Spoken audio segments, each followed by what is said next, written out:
Dad's night to cook. It is Dad's night to cook. From the pantry he'll take a look book to see what we'll dine on tonight. What you gonna cook, Dad? What we gonna eat? His recipe's great, it is a must. When he cooks, he makes believe and trust, and a wonderful meal on the table. Yummy for a tummy. It is Dad's night to cook. Welcome guys to the channel Dad's Night to Cook. I'm your professionally amateur, always tasty, non-time committing, full menu, home cooking dad, Chef Manny. Letting you dads out there know that when it's your night to cook, you don't have to pick up the phone and order takeout because a home cooked meal is on your pantry and refrigerator away from your kids screaming, Dad's night to cook, okay? Now let's get started. For tonight's menu, we are going to make Ester Bueno Empanadas with a 7-layered rice casserole and a dessert that I've called Mezimu's Marvelous Rock Cakes. Now, rock cakes were like a dessert that were used in World War II because they had to conserve on all kinds of stuff, flour, butter, eggs. It sounded like when I was growing up, we had to conserve on everything. So, like we said, we're going to be making Ester Bueno Empanadas today. And to accompany empanadas, we're going to be making a chutney. Now, I know we said we're not going to make things we never heard of, but you've heard of chutney. Chutney is pretty much relish. Now, the kind of relish we know is the kind we put on a hot dog. But there's the other kind of relish that usually the chutneys are found in India.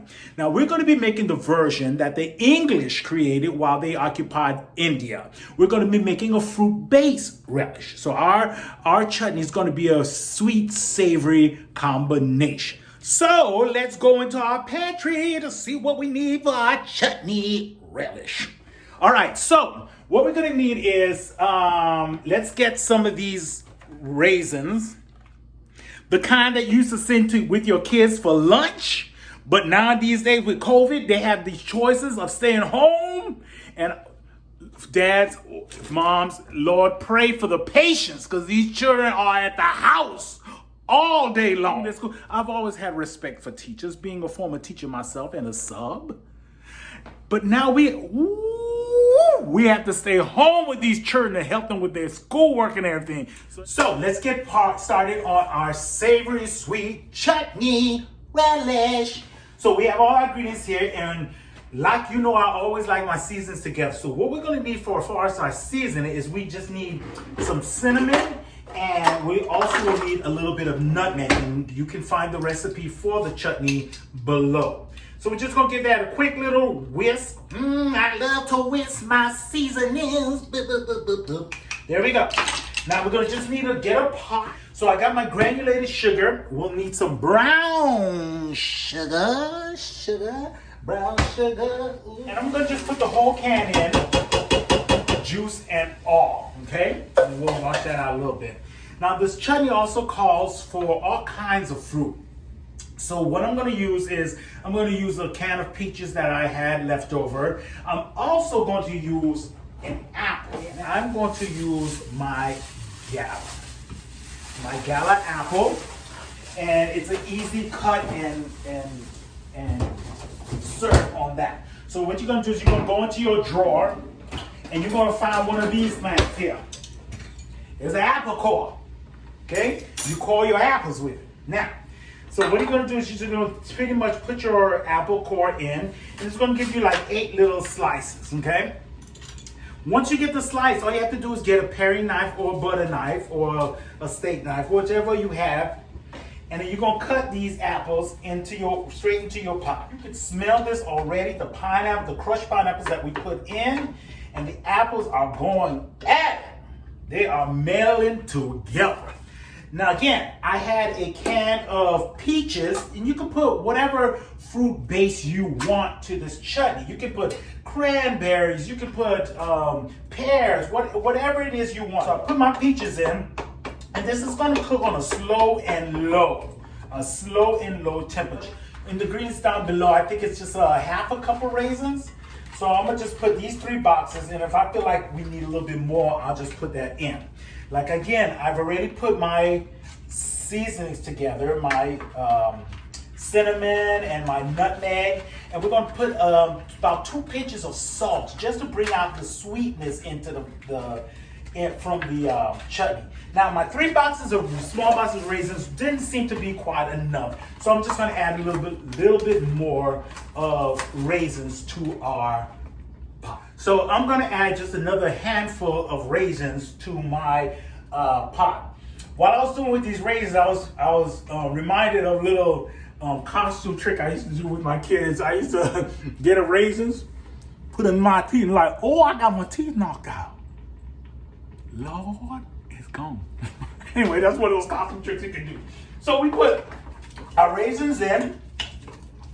Now that we got our fruits in, we're going to add, like I said, it's a sweet savor. We're going to add some of the savory parts of it. 3 cups of onions. So 3 cups of onions is pretty much 3 medium onions, or 2 large if you got the large kind. So our onions are in, and that's part of our savory. Next, we're going to do about 2 to 3 tablespoons of fresh ginger. We have our savory and our sweet in our pot. And this thing is smelling delicious, delicioso. Now what we're going to need now is our cup of sugar. So we're going to do 1 part water, 1 part sugar. So we're going to need a cup of water and we're going to need a cup of sugar. So what we're going to do right now is we're going to just add our cup of granulated sugar. So a cup of sugar goes in there, just a cup, and then we'll need a cup of water. Now, we've added our cup of water, and now we're going to add a 1/2 cup of brown sugar. The reason I like the brown sugar is because of the molasses. Now, brown sugar is just pretty much granulated white sugar with molasses in it. And the molasses help to combine the chutney together, the fruit chutney. We are going to add our seasoning. And that's pretty much it, guys, folks. I'm going to put the lid on, and this is going to cook slow and low. Again, so the chutney has gotten the consistency that we need. A lot of the water has been cooked down, and this is the point at what we needed. So what we're going to do is we're going to turn off the heat, and as we turn off the heat, we're going to let this sit for a good 1/2 hour to 40 minutes, and then we will plate it and put it in a container so we can enjoy it with our empanadas. All right, now let's work on the stuffing for the empanadas, the meat portion of the empanadas. Now what we're gonna need from the refrigerator is we're gonna need a pound of ground beef.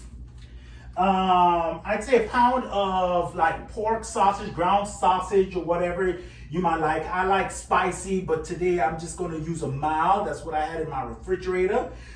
Some minced garlic and some tomato paste. And that's all we'll need from the refrigerator. Now, you know I always like to mix my seasonings ahead of time. One of the other things we'll need is a diced tomato, a diced onion. So I've already done that, diced my onion, and you'll need to have diced habanero pepper. Now, I've always talked about these habanero peppers because I like my food spicy. And what I do is I go to my local grocery store, like a mom and pop place. We gotta support these mom and pop places, y'all. So I go to my neighborhood mom and pop place and I buy a package of habanero peppers, and I use an old hamburger dill jar. This was just an old dill jar that I had. I stuffed all of my peppers in there, and then I just poured distilled vinegar into it. Let it sit on the counter for a few days before you use one of them. And I'm telling you, it seasons, it flavors your food, gives it that kick that you need. I mean, you can go into convulsions with this stuff. So I usually do a 70-30 on the ground beef, dads or parents, whoever's watching this and cooking this Ester, Bueno, empanadas. So I use a 70-30 on the ground beef, like again a spicy or mild on the sausage. Break it up a little bit, and then we're gonna add our onions, our habanero pepper, our seasoning, and I'll show you what to do once it starts cooking with the garlic and the tomato paste for our beef filling of our Esta Bueno Empanada. So our meat is starting to brown nicely. This is at the point where we will add our seasonings to our beef and pork combination. Again, we'll have all my seasonings ready. Give it a little stir it up, sweet darling, stir it up. So I have a tablespoon of salt, I have a half teaspoon of salt, a half teaspoon of pepper, a half teaspoon of cayenne pepper, and I have a tablespoon of cumin in it. Now, whenever I add some form of tomato to my dish, I always counter it with some sugar. So I have a tablespoon of granulated sugar in this. And this is the point where I'm going to add my seasoning to my beef while we continue to brown it up. Now, at this point, we're going to add that diced onion. So I have a medium onion and 1 habanero pickled pepper that I showed you that I use. And we're going to add that. At that point, we're going to add the tomato paste and the garlic, and we're going to finish up our stuffing for our Esta Bueno empanadas. All right? All right, so we're now at the point of our ground beef and pork combination for our empanadas, where we're going to add our garlic and our tomato paste. You don't want to cook the heck out of this ground beef, because it also now, after when we fill the empanadas with the meat, we still have to fry it and or bake it. So it's going to continue to get this heat. So we don't want to cook the heck out of it. So what we're going to do is we're going to add 2 tablespoons of minced garlic, 2 teaspoons. I'm so sorry. Make sure you read those directions in the ingredients. 2 teaspoons of garlic. Alrighty? And then we're going to add 2 teaspoons of tomato paste. Now this will just give it a little bit of a color. Now our ground beef and pork combination is at the place that we want it. Now some recipes do call for adding olives to the recipe. Myself and my kids, we don't like olives. So we're not going to put things in there that the kids won't eat. So as you can see, it's got the consistency that we need. We added that tomato paste and our garlic, and ooh, you can smell this with the cumin. It is so delicious. All right, so we're now going to start on our 7-layer rice casserole. Now this all starts with cooking up some bacon. So we're going to just get a frying pan. We got our frying pan. We're going to go to the refrigerator, and we're just going to get some bacon. Ever since COVID has hit, bacon has become very expensive, because the meat packing places had to kind of chill out because they kept getting cases because they wouldn't let the people get separated. You know how that goes. But anyway, so I just get the package that kind of is just like, you don't get the straight slices, you know what I'm saying? Back in the day when I used to cook for the kids, they used to like to see the straight bacon. Now I just fry whatever fries up, I just fry up.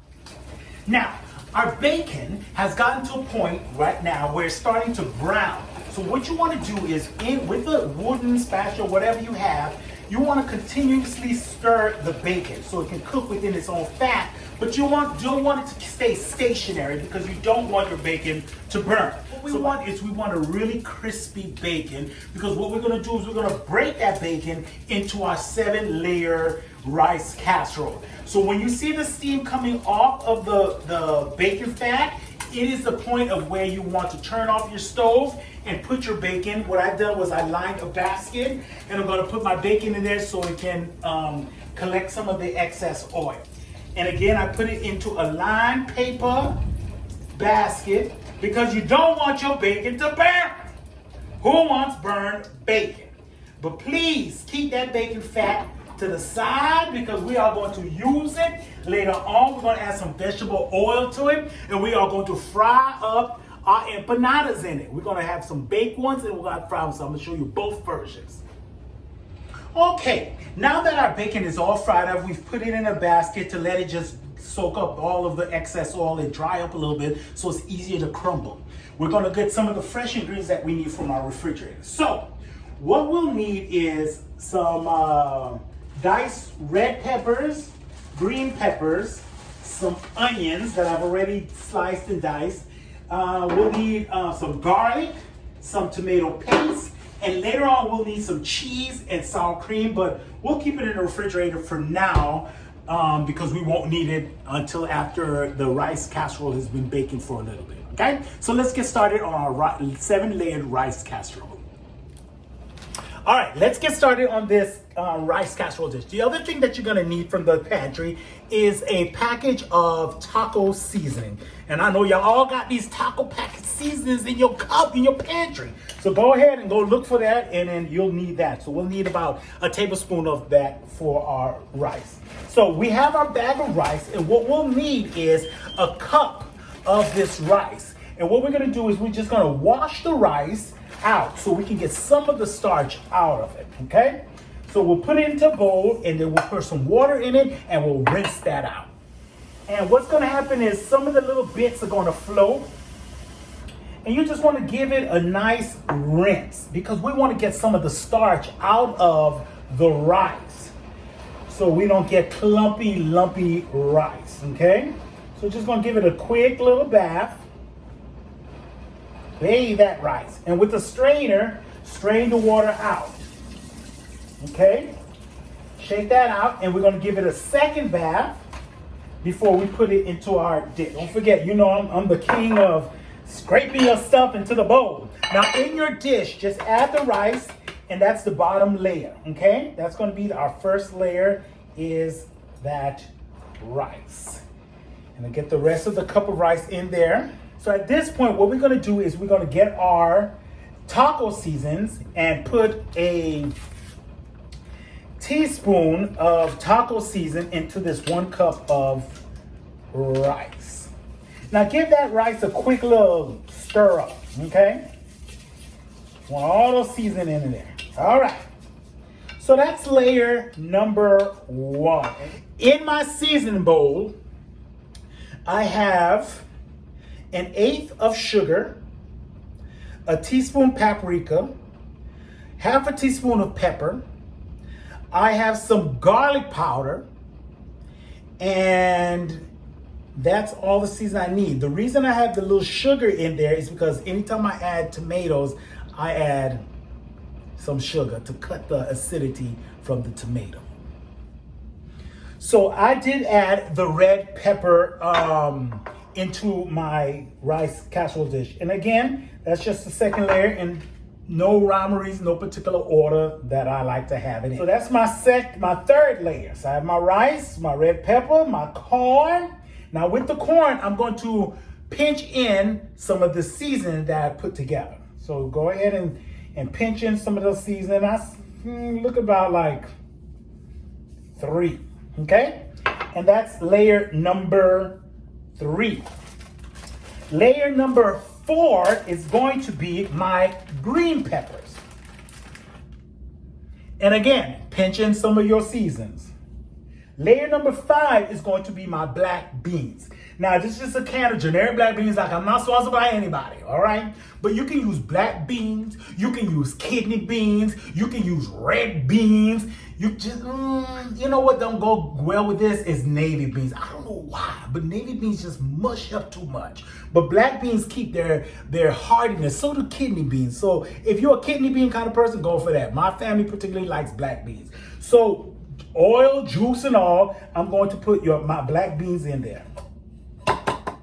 We're gonna spoon in a teaspoon, 2 teaspoons of garlic into our black bean layer. So we're gonna get 2 teaspoons. We're gonna use our spatula to spread the love around of garlic everywhere. Spread the love, don't keep it in one place. Spread the love, don't keep it in one place. All right, so I forget what number layer that is, but we're up into something, okay? So it's starting to look pretty. You see your rice, then your red, your corn, your green, and your black. So that's 5 layers.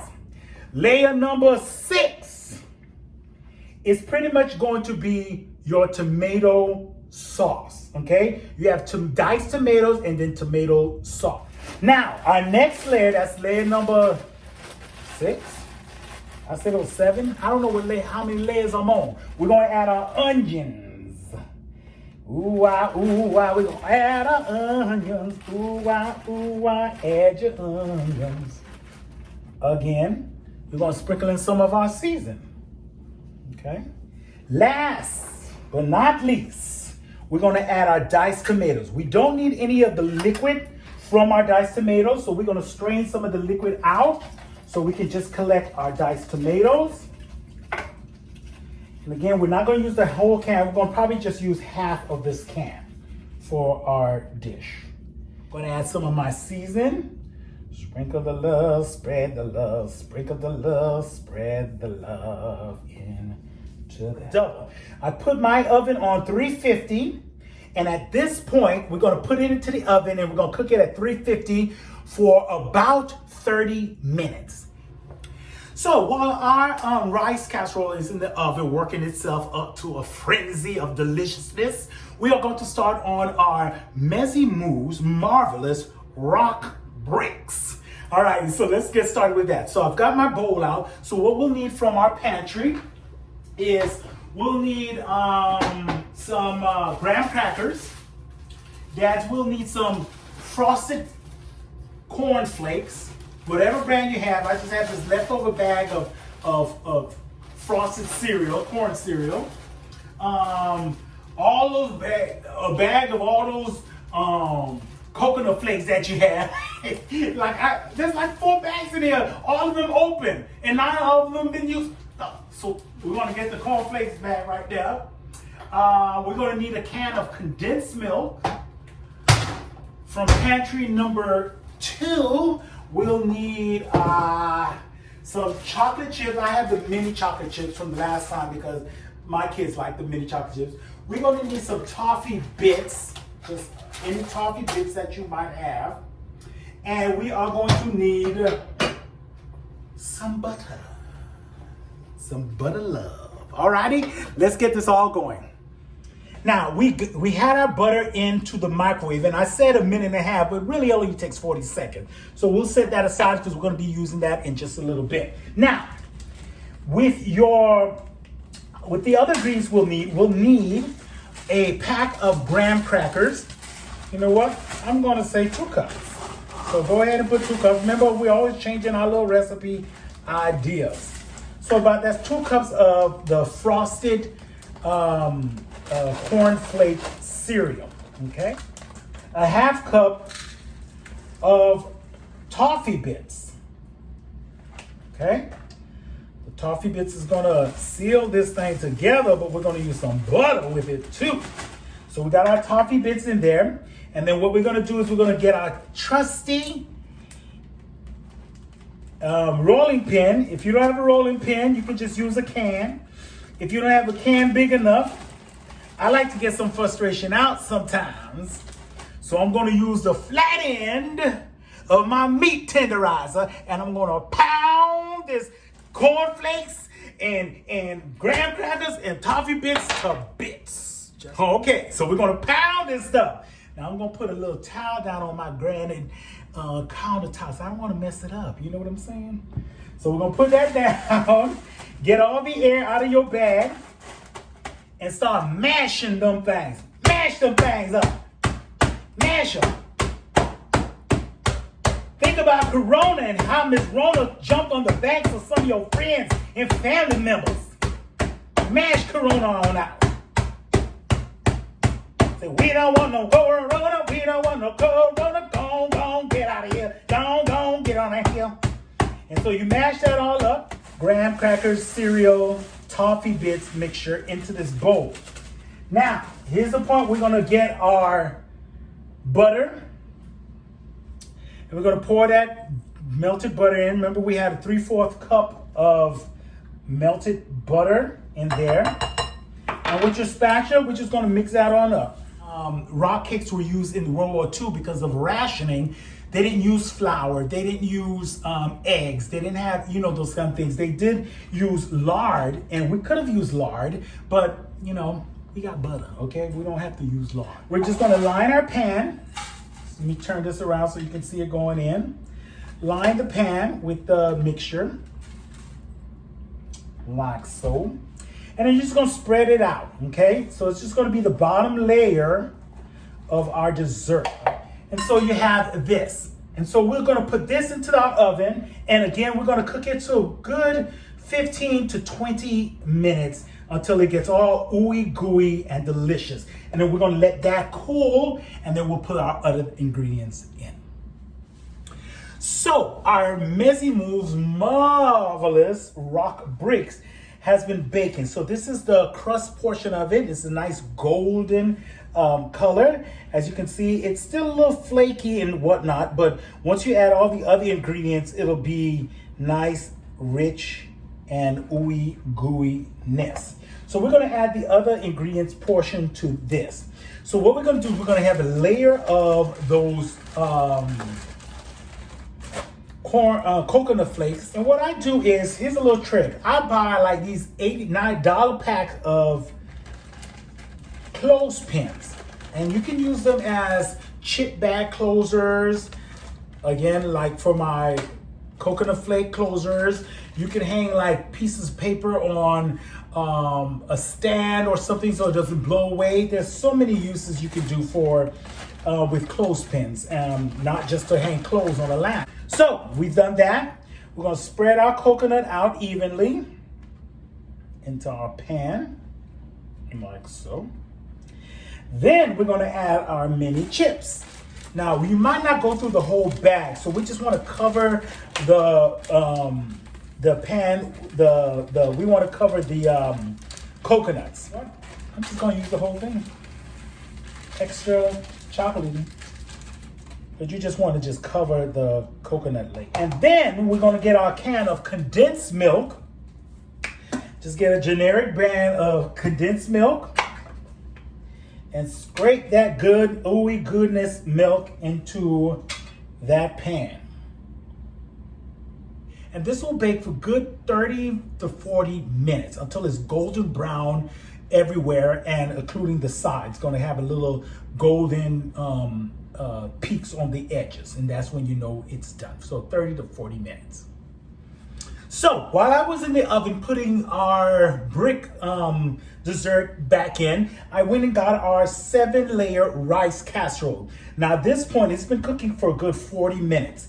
Now at this point, we're gonna add the other ingredients. What I'm gonna do is I'm gonna get some sour cream, and I'm going to douse the top and kind of gently spread it over. It's going to mix in with the tomatoes or whatever the layer you had just on top.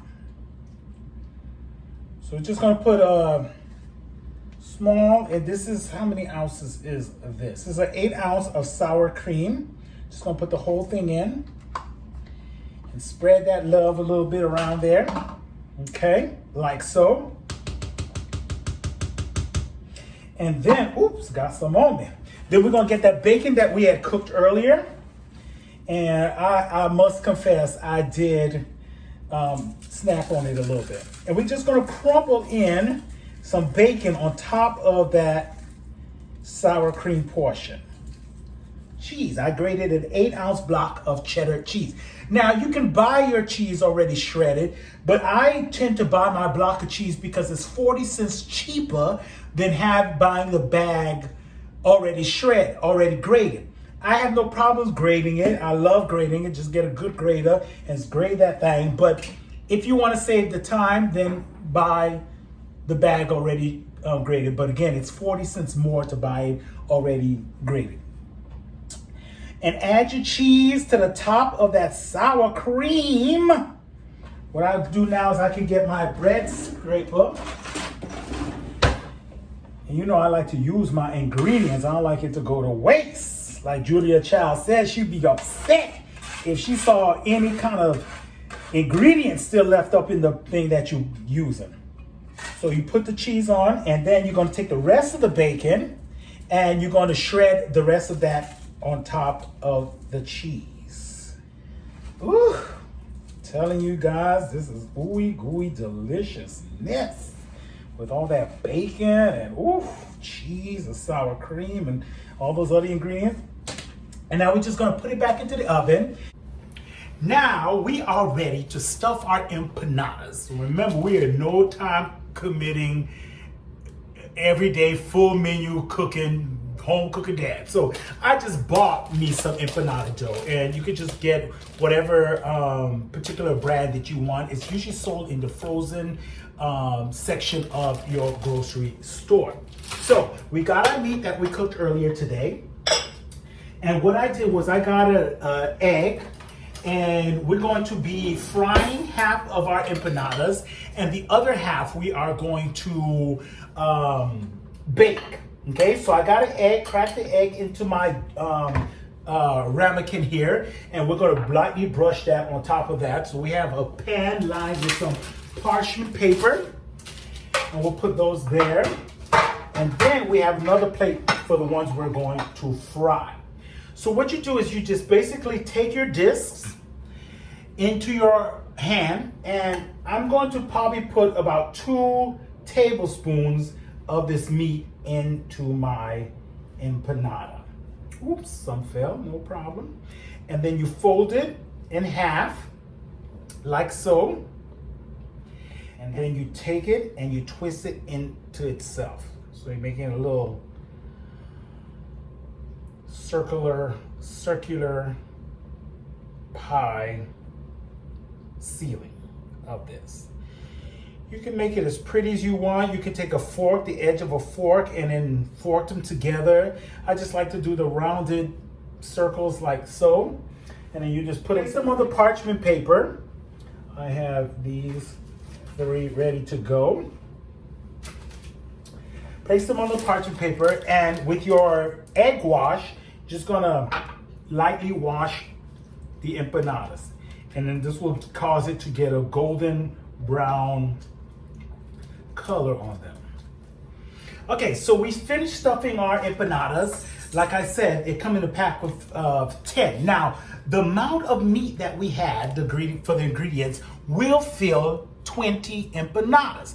I'm only doing 10 tonight, but you can just save the rest of your meat. You can put it in a container or a Ziploc, freeze it, and use it for some other time. So these are the ones that are going to be baked, and I put the egg wash on top of them so they can get a little brown. And then we have the other 5 to be fried. And we're gonna go put these in the oven and then fry these up.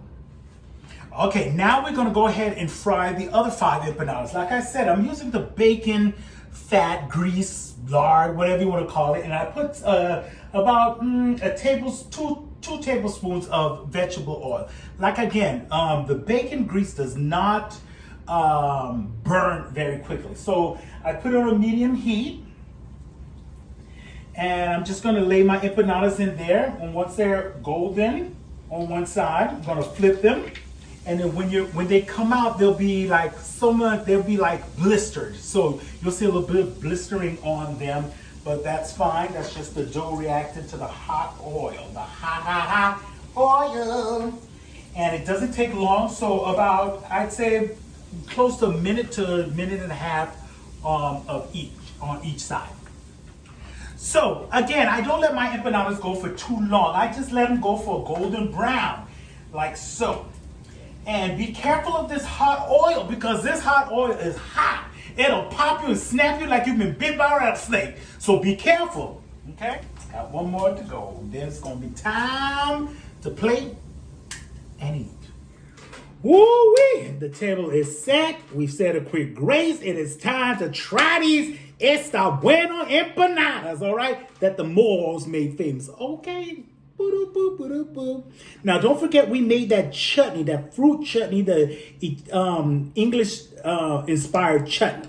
So here we have our rice casserole, the 7 layers with the rice, the corn, the black beans, the onions, the green and red peppers, the cream cheese. I mean, not the cream cheese, the sour cream and the cheese topping.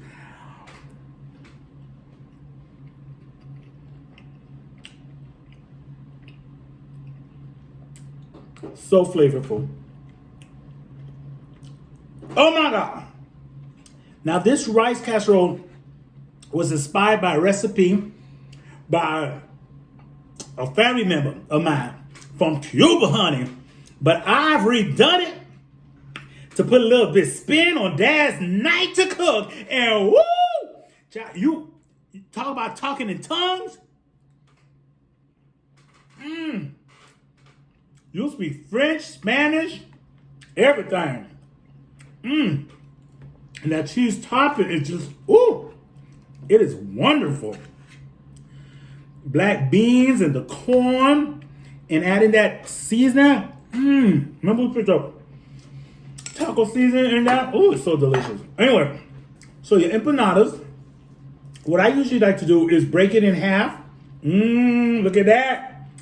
Look at that. It smells so good. And I get a little chutney. Add that little chutney. Remember, it's a savory, sweet chutney. Add some chutney inside of there.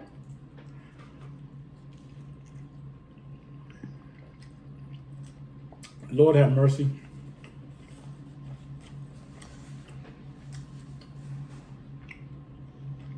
Donde está tu mamá? Because I'm ready to slap her. Woohoo!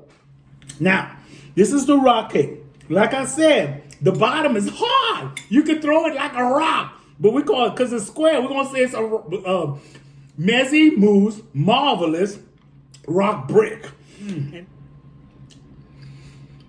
It's a caramel chewy goodness. That chocolate top just falls off. I'm eating it with a fork, but really, you just use your hand. Because it's like a piece of brick on the bottom. But that brick tastes so good.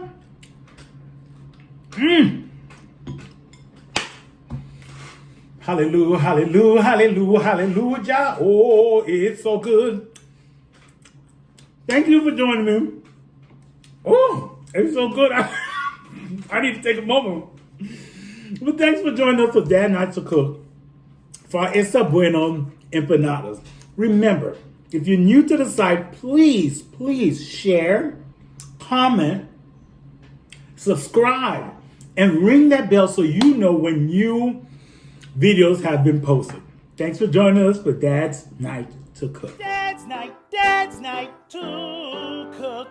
It is Dad's night to cook. From the pantry he'll take notes from a book to see what we'll dine on tonight. What you gonna cook, Dad? What we gonna eat? His recipe's great, it is a must. When he cooks, he makes believe and trust, and a wonderful meal on the table. Yummy for our tummy. It is Dad's night to cook.